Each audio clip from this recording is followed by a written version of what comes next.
Hello, and welcome to the recording of my Capstone research project presentation. The title, as you'll see here, is the Conceptual Model for Dislocation and Recovery in Adventure Participation. And what we're talking about is how adventure people can be better supported by the counseling profession and by the community of adventure folks themselves. I hope you enjoy the presentation. If you have any questions, please don't hesitate to reach out. I can be found Back to Earth Counseling on Instagram or backtoearthcounseling@gmail.com. And the presentation is about 30 minutes.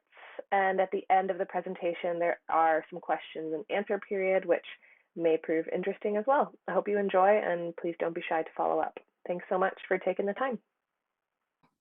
All right, we are at 7:05 on the money, which is my promised time. So I'm going to begin and perhaps tactfully let people in as we go, but no guarantees on that. So again, thank you all so much for coming and supporting this final step of Capstone land for me. I want to start by acknowledging that the land I'm presenting to you from today is the traditional and unceded territory of the Comox First Nation. And I'm so grateful to be here, and I am so grateful that all of you are here. There's a huge span of folks from my life and professional world and all the things, and it just means a lot that you're here. So for folks who know me, this might be repeat. For folks who don't, I am going to give you a couple of pieces, really just the ones that are relevant to our experience here today and the capstone that I'm presenting on. So my undergraduate degree was from Lakehead University. It was an honors Bachelor of Outdoor Recreation, Parks and Tourism, which is a mouthful for studying leadership and group dynamics. And the piece that really hit home for me was learning about self-efficacy and how we build our resilience by doing outdoor things. It really set the stage for the future steps of my career, which ended up being a blend of outdoor ed and guiding and chefing. The chefing chapter we'll leave to the side for now. But the outdoor pieces, I've been a wilderness first responder for 13 years and continue to coach skiing and teach skiing. I've spent a couple seasons as a backcountry ski mentor, and my roots, hence all the river chit chat, was as a river guide. I have some Ontario fam on this call, which is really wonderful.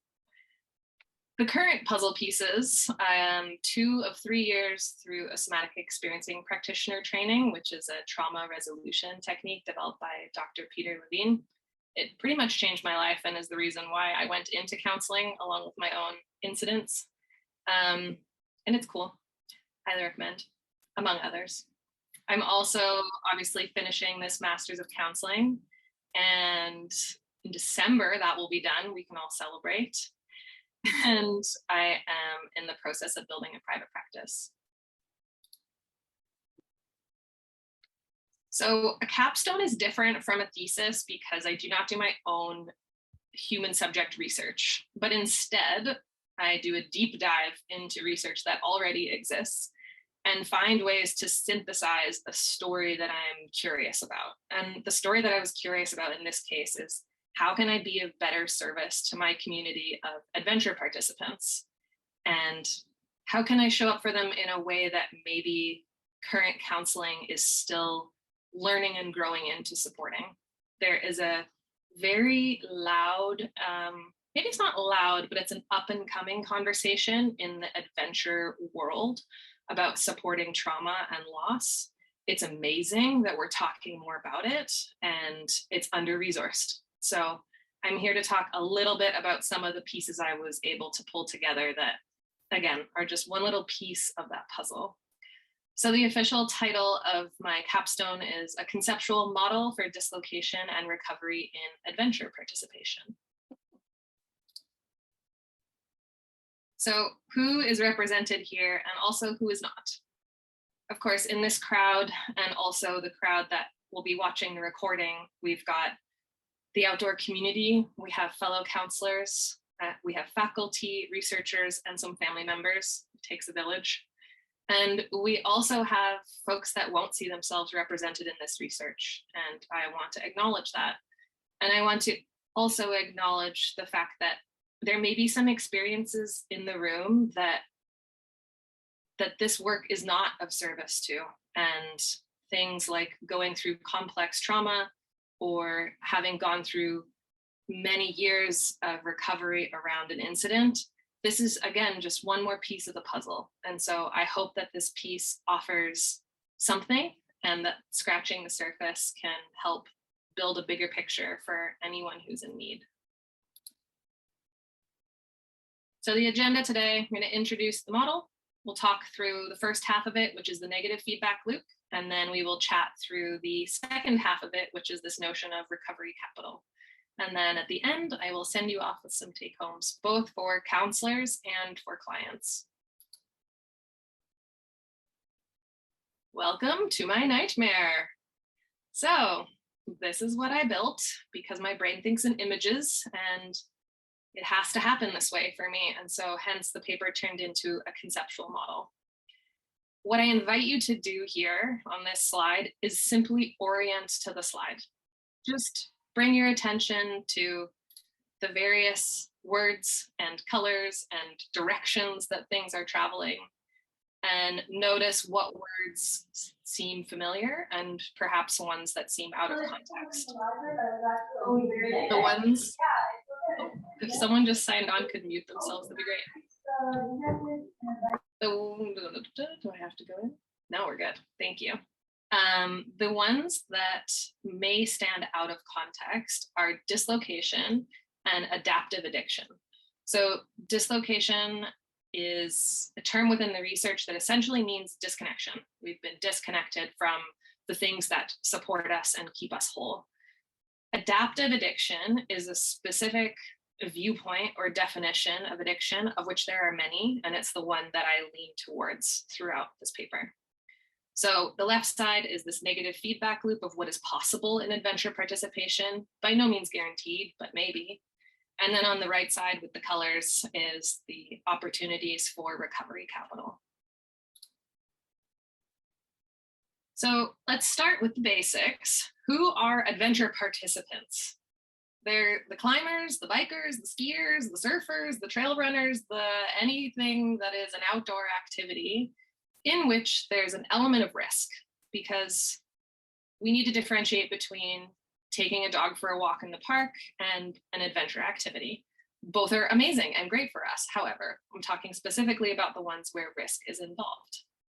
Another thing that differentiates adventure participants is that they really prioritize adventure in the sense of their degree of identity and purpose can be quite wrapped up into adventure. Another thing is that adventure participants tend to blend their relationships and community and self-esteem quite heavily with their adventure activities, of course, because they feel great. And that's the last bit. They feel great. There are many benefits to participating in adventure activities, and that's what motivates us to stay involved and pursue and work in these areas and really build our careers around them for some of us. These benefits are well known. They are researched. They're talked about in therapeutic adventure. We don't need to argue about them. And my paper is not about them, but I want to acknowledge that even though I'm about to say things that can happen on a negative spiral regarding adventure participation, sorry, I got thrown off by someone coming in. Even though there's benefits, what I'm getting at is there are still negative consequences, and those negative consequences are the hub, but I don't want us to forget that there are still benefits. So what is really the problem that we're talking about? It's that sometimes in adventure activities, things don't go as planned. And if things don't go as planned to a degree that things go wrong, my question is, do we have enough informed support for this population of adventure participants? And in the realm of counseling, we have this notion of having a cultural competency, where if we're serving someone, we want to be as aware as possible of their lived experience. And I have all too often heard of friends and colleagues who seek support and they find themselves needing to educate their support network about their experience. They need to educate them about the language and the jargon, because of course that person is not involved in those activities. That's fair.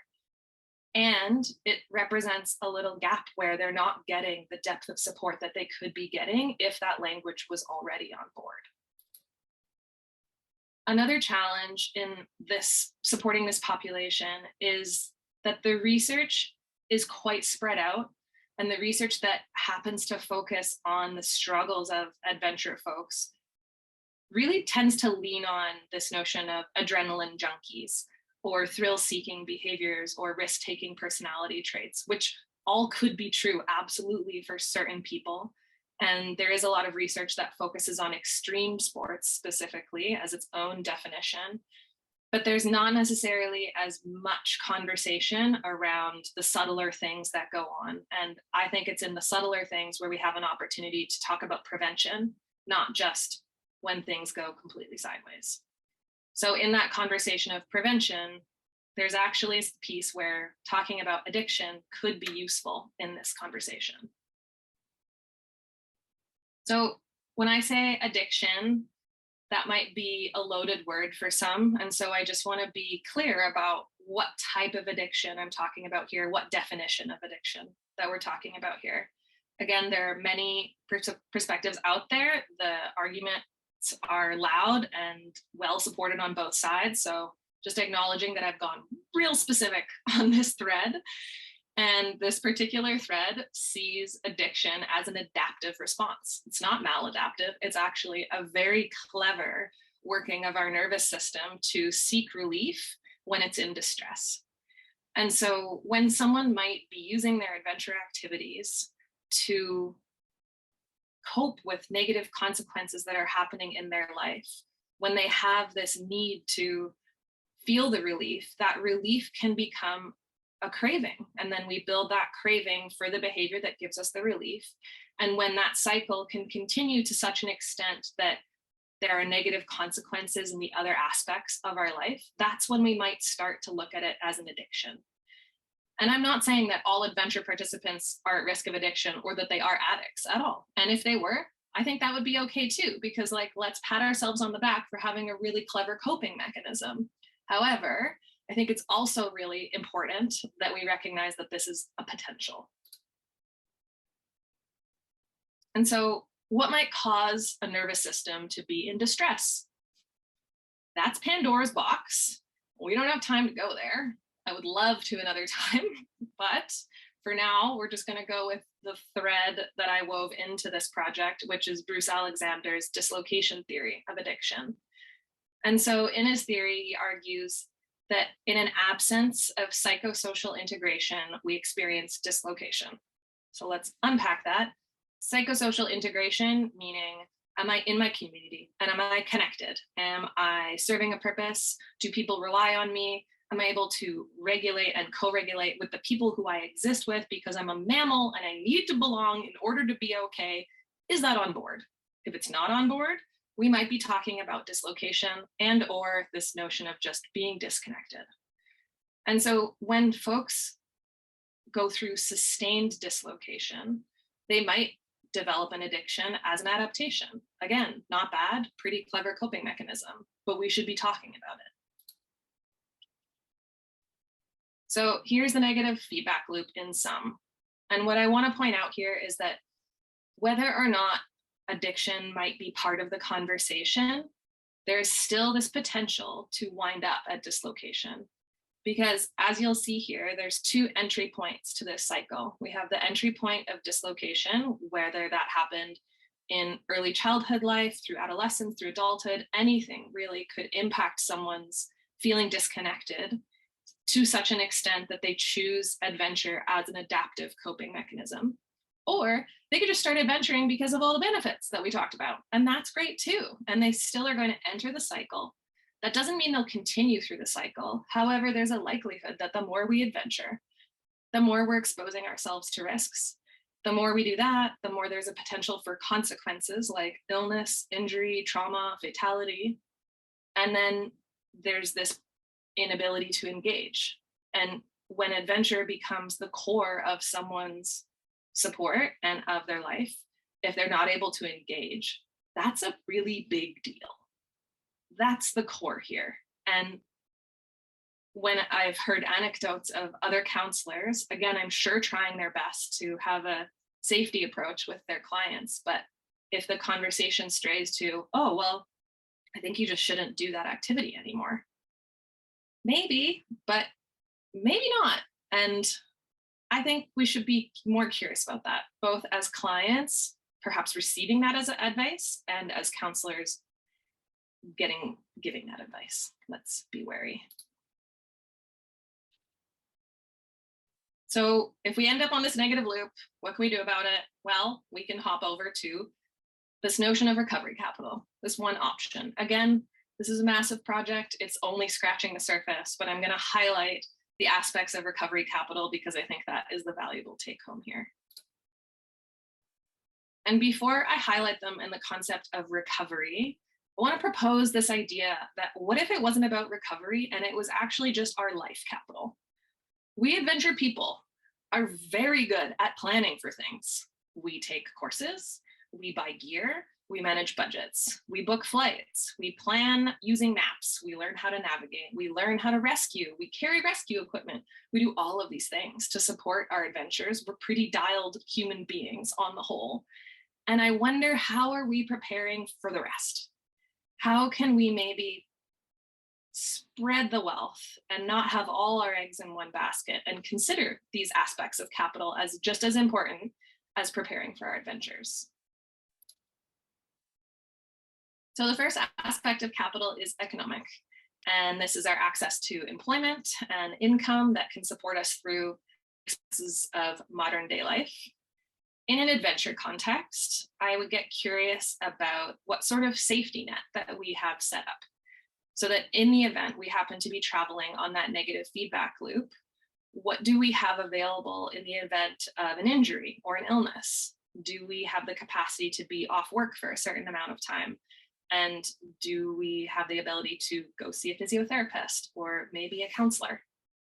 I've learned recently that many insurance policies exclude backcountry skiing. So if that is your drug of choice, I would highly recommend looking into this. Another thing is that if we tend to lean towards adventure activities as our way of life, we'll end up living in a destination town, which if you live in somewhere, say like Squamish, it's not a cheap place to live. And that's a reality that both clients and counselors should be aware of. Another thing is if we love our adventures so much that they become our professions, and this notion of if we're not able to engage in our profession, what other opportunities do we have? Not saying that we need to have a retirement plan tomorrow, but just to consider the notion. Next is our social capital. So this is our sense of belonging or being part of an established group and the resources and connections that we gain by having a social network. So in the adventure context, I ask, who are our people beyond our adventure circles? And maybe one way that we can think about this is, who are the people that we hang out on shoulder season when things are dead? Who are the people that we just genuinely like spending time with? Maybe those are some friendships that we want to invest more time and energy into. Next is our relationship capital. So this is the more vulnerable and intimate relationships with family and friends, significant others. And the key piece here is that we're able to give and receive in relationship capital. I had someone bring the notion to me recently that this idea of having an ability to be of service is a purpose, and having a purpose is happiness. So if our service is tied up in our adventures, what risk does that put us on down the road? Where could we get curious about being of service outside of our adventure pursuits, or even just adjacent to them, so that, again, if we were on the couch for a while, how could we still be tied into the community, even though we're probably doing it from a laptop? Another notion with relationship capital is mentorship and the vulnerability that's developed by being in a mentorship relationship that can really go beyond the bounds of the activity. I've definitely experienced that myself. Next, we've got personal capital. So our capacity, our resilience, our emotional intelligence, and the positive ways in which we engage with the world. And this piece really connects to me with the undergrad, with the research and outdoor adventure and the benefits, which is that we thrive on challenge. When we can overcome something, it bolsters us in a way that makes total sense why we become obsessed with our adventures. We just want more of that thing that makes us feel confident and great. And so maybe we reverse that question. Where else can we challenge ourselves in our lives that is not adventure related or is, again, adventure adjacent? What are other ways that we can thrive? What are other ways that we can connect with the land and engage in nature therapy that's not objective focused, but is more just about connecting with our natural environment? And the last piece here is identity capital. So our identity matters a lot. It's very connected with our self-esteem, and it's connected to our perception of the influence that we have over a group and our place in that group. And I really ask us to say, how are we introducing ourselves? Is it, hi, my name is Sydney, I'm a skier? Or hi, my name is Sydney and I ski? Is it, I am a counselor or I practice counseling?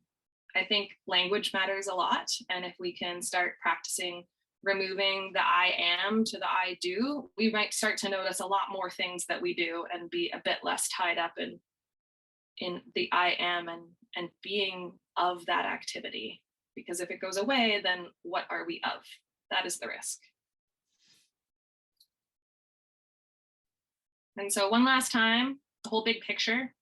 Again, now we've introduced the pieces. We've got the negative feedback loop starting at dislocation or not, cycling back potentially to dislocation at the end, and then proposing that we hop over to recovery capital. So a couple of take homes. Firstly, for counselors, we can ask, is the client on that negative loop? Or what does adventure bring our client? We can get to know what are the benefits that they're seeking and start getting curious in that direction. We also should be curious if there are prior losses or traumas, and they do not need to be adventure related. That can impact the dislocation at the early part of the cycle, whether or not it's because of adventure. Some questions that the clients or adventure people can be reflecting on is, what do we gain from our pursuits and what do we compromise? Or are there any past events that are impacting our present? Or what do our supports look like outside of our adventures? And so finally, I ask us to ponder, how can we build adventure back into our life capital, but not have it be our whole life capital? I don't have the answer to that right now. This is the question I'm sending us off with and introducing to the community as a question that feels really important, because these things support us to such a great degree and they can tear us down just as quickly, if not faster. And I just think it's important that we're aware that both can happen potentially before the thing happens, if possible. So last, this is complex. Again, we just scratched the surface. Let us be gentle with ourselves and moving forward here. Let it be messy. And again, let this just be one tiny puzzle piece, like maybe the one where the actual picture is like delaminating from the puzzle itself. And so it sucks trying to put it with the rest of the puzzle. Like we've all known that one. This isn't pretty and it's important anyway. So thank you for being along the ride of exploring the messiness and the complexities and listening to me talk about these things that I've spent so many months reading about. We could all be a little bit like my friend Emily here and just have fun, even if we're about to eat it. So that's it for the prezzo. Take care. If anyone has questions or is looking for other resources, like I said, not everything was presented here and I've got lots to share, so feel free to get in touch. If that's the case, maybe just take a quick screenshot or a picture of this screen because I'm going to exit it so that we can chat or answer questions. But thank you so much.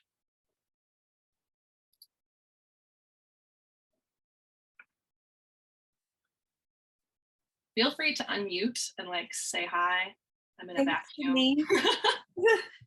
That was very informative. Hooray. Awesome.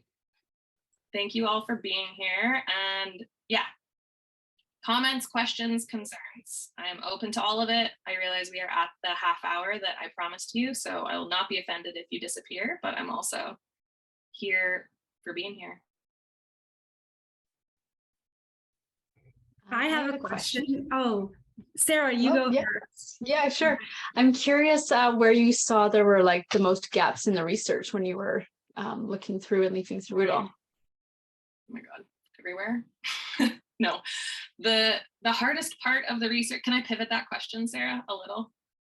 That I did write about some gaps in it, but I think the more interesting or like relevant piece is that it's all so hidden.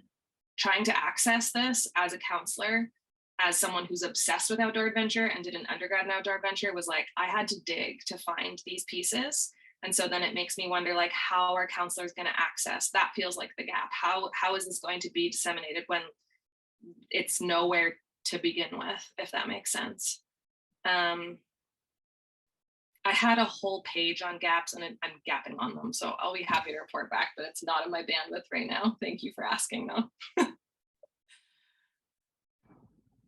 Such a good, important question, Sarah. Sydney, well done. That was so amazing to watch, and you're such a phenomenal presenter. Like, these are such complex issues to be like not only bringing together and finding connections within, but then like connecting them with a community of people with diverse backgrounds. And you did such a skillful job at that. I guess like one of the things that I often think about in research, and especially in research to do with people, is the fact that I'm also a person and I'm engaging with things that are going to be hard. And you, as you mentioned and introduced to us, are also somebody who loves these activities and who will be engaging with people who are experiencing hard ways of connecting with them. And I'm wondering if you could just share a bit about your experience or offer any insight that you have into what it means to be a practitioner that connects so intimately with the people that you are part of a community with, and just like speak to that a bit, I guess. I'd be happy to. Thank you for asking. I'm gonna check in with that one. I guess the most potent thing is that what I've learned through the degree, through counseling, is like letting your whole self show up in the room. And I think because it's so close to home, when I'm working with clients or when I'm in the research, then I absolutely, like, I have to show up. And when something is triggering because it's close to home, I'm much more likely to share it and like speak it into the room. And then the number of times that I've found that to be a connection point with the client surprises me. And it's also really reassuring to me that that vulnerability can be a win-win and that it can move the needle. I'll also say that I avoided a lot of topics, like my experience of going into this research. I wanted to write more deeply about trauma, but when trying to write about trauma was triggering my own trauma, I had some great advice to stop doing that. So it was also just a matter of directing my interests and my capacity all at the same time. But yeah, I just feel very honored at the end of the day when people share their experiences, and when someone says at the end of a session, like, I'm just so glad that I could share that with you, and you know, like, what a 3-to-1 is and what a drop loop is, and like jargon goes a long way, language goes a long way. I could probably talk about that for another half hour, so I won't, but thank you for asking.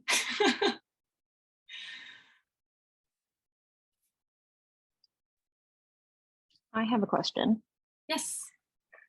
I'm curious what you think about, like, because this is such a niche thing, and I think that's amazing that you're able to offer this support to the adventure community. And it makes me think about relationships between counselors and clients where either the counselor, so yourself, might not have experiences that relate to the client and vice versa, and what things perhaps you saw in the research or through your own experience you think could help foster that therapeutic relationship when you are discussing something that's so central to the client's being and sense of self, to like form that therapeutic relationship. if that So makes just sense. to clarify, is that question on the assumption that there's a disconnect in the language or in like the able to relate? Not necessarily like a disconnect in the language, but just like thinking about how you were like, oh, sometimes clients have therapists that don't understand their connection to like adventure sport, let's say, but if it's something else, or perhaps that, like, what can clients do or what can therapists do to come together on something that's like an unshared passion? Okay, great question. I'm going to speak this from like my heart and mind, not from research, just what I think. And what comes to me is just showing up as your whole self and taking that. I think what makes a disconnect is the power dynamic that's in the room. And so if we can find a way to recognize that there is going to be that power dynamic differential and make space to still be a human within it and share pieces of ourselves, like ultimately, if we were to Brene Brown this, like vulnerability equals connection. So how can we find those pieces of vulnerability? And then I guess if one party or the other doesn't feel safe in that relationship to bring that vulnerability to the table, then like that's fair, and maybe that's a reason to go looking elsewhere. Yeah, that's what comes to mind. Does that answer your question? Yeah, Thanks. for sure. Thanks. Kim, thanks for raising your hand. You love that function. I was wondering, with the different types of capital that you were researching, were they weighted fairly similarly, both in potential importance to the individual, but then also as a second question, I'm sure, were they weighted equally in representation in the research? Were you able to find information on things in different ways? In the research that I read about recovery capital, they seemed presented as a group, as a whole. It was often like a list, and here are the things, like they're all part of the puzzle that we need to be jostling with. So no, I didn't see anything stand out more than the other. There are like other experts in the room that are welcome to speak to that if they please, but otherwise yeah, that was what I experienced with the research. Because I was wondering if they're equally weighted, if there was any way, and this is not a question for you, this is just like my musings on it, if there was any way to create some type of system surrounding that where you could actually understand your own predisposal to certain reactivity, I guess, in the event of a trauma. That's a really good question. Yeah, I don't know the answer to it, but I think like that goes back to this is the beginning of a conversation, and if this can lead to us creating a tool that, yes, can be another tool in the world, and especially with adventure participants, to be self-reflexive, that would be very valuable. Yeah, we're bridging big gaps here. These research pieces that don't talk to each other yet. I think just sharing that information and having people be aware that that's going on for each of us is really important. Thank you. Yeah, thank you. Thanks for coming.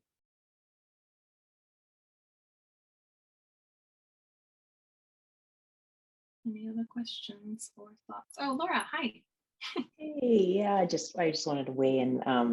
I just think what a beautiful presentation. First of all, Sydney, like a couple of things to appreciate, like just how you've climbed the mountain to see holistically this issue and come up with a conceptual framework, which is, it's one of the harder things to do in research. So yeah, I just commend you for taking that on, and just even what you've produced with this. And I guess my next comment would be just, given that there's such a gap and the context understanding for counselors is so important, and even how you framed it like on a positive side, would there be any interest in considering publishing something like this, taking that next step? So that'd be one, you can tuck that one away. The second one would be, if you did do a research human participant project, what would you want to explore? What would you be curious about? The first thing that comes to mind for me for that is like, and I mean, I know research is just complicated, and that's a multi-month question you just asked, but dream big. Yeah. I think having the capacity, dream big, that helps. Having the capacity to do a massive analysis across the different activities and to even have specific geographic locations with those activities, because I think what's problematic right now is this is so culturally intertwined that we can't separate all adventure people. Like backcountry skiers are different from avalanche professionals, are different from inbound skiers. Like there's so many nuances within that I think if we were to really understand it, it would ask us to consider all of those unique populations and then get curious about where they overlap and then go from there. Which is not something I plan on undertaking, but it's a great question. It's nice to dream though, but yeah. No, thank you. I appreciate that. Yeah, well, congratulations. Yeah, awesome presentation. Just appreciate your work. Thank you, Laura. Thank you for coming. Sid, it's Hope. Hi. I think that was a fabulous presentation. And yeah, you should totally publish. Mm-hmm. One of the things, as you know, I'm not an adventure person, but as I listened to how you presented, I was very struck in drawing on my own experience as a social worker. Yeah. And I'm working with people on the street, and interesting that you drew on Mate, but understanding addiction as you do, to see that correlation between adventure and bringing in the concept of addiction and that cycle, and realizing that would be a very fascinating way to look not only at your world, but the world that I lived in. And there's an amazing crossover there. Yeah, in terms of absolutely. people who have lived a different kind of adventure than the type that you were talking about, and how they have coped, and the role of capital, those different elements of capital as being so important in understanding how people cope with the adventure experience, be it the wilderness adventure experience or the street adventure experience. The framework is outstanding, and hence you should publish. Thanks, Hope. I appreciate the nudge, and I appreciate you relating it to your experience.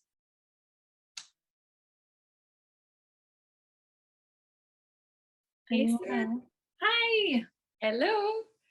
Really great presentation. That was super interesting, and I really appreciated that. I also have a question. I'm also quite curious about what's next, like your future interests as well.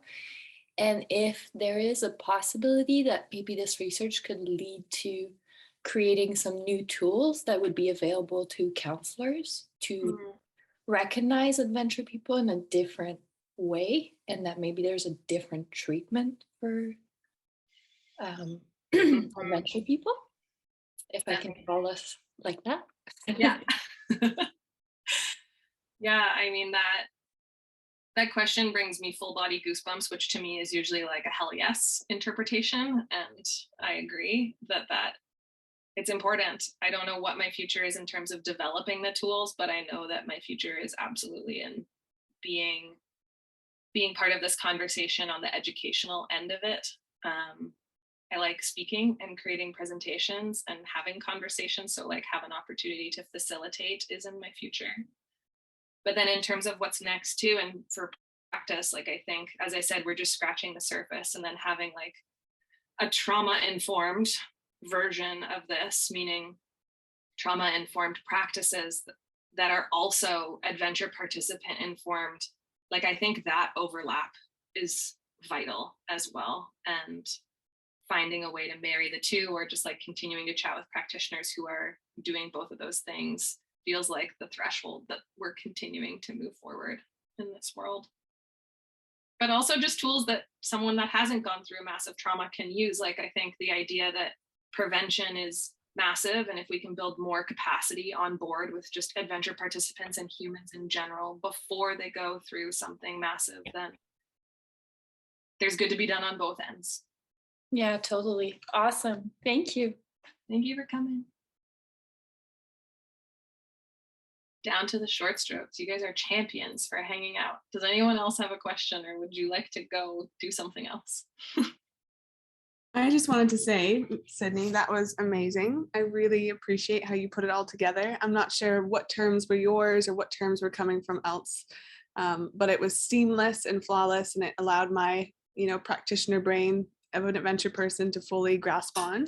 So I applaud you. I'm really excited to see where this work goes and can't wait to see the other avenues. And I'm going to be the echo in the room and say, go publish. Stop, everyone. Dave's downstairs swearing. But thank you. Stop, but thank you. I appreciate it. I take it as a compliment. Hi, Dave. Oh, okay. Final words? Are we ending this party? Does someone have a burning thing they've been waiting to chime in and not?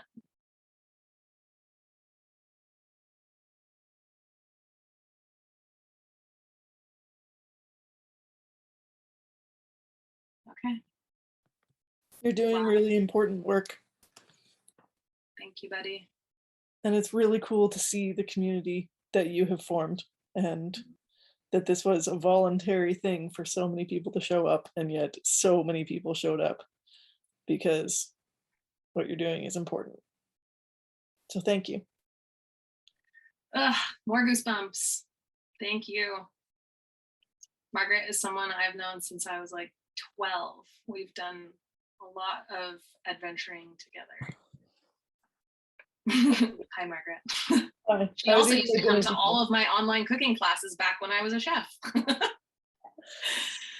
I would love for you to teach more cooking classes, but I realize that maybe you're on to bigger and better things. I'd take them with you. We'll find space for both. I might need it for sanity, so let's consider them both valuable. I'll be the first one to sign up. All right. Race you to it, Margaret. Thanks so much, Sid.